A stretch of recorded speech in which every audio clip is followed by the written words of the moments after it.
ulo sa kanyang sona. Pero sino nga lang ba ang sakop nito at paano ito maa-avail? Alamin sa report ni Bon Aquino.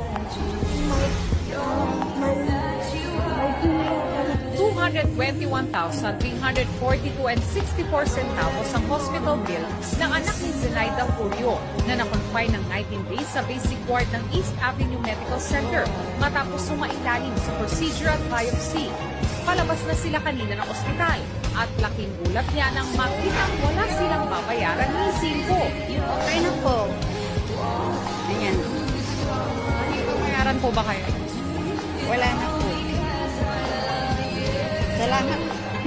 Salamat dito sa mga tulong na meron sa akin dahil hindi sa tulong ng mga dito, hindi ko mapapagamot yung anak ko. 82,488 and 29 centavos naman ang hospital bill ng anak ni Nila Abasilia na inoperahan at kalahating buwan din na confine. Wala rin silang babayaran. Salamat sa Diyos. Naayos na kita ang kahit kumbaga. Malaking kabalasan kasi tulad ko wala na rin hanapot.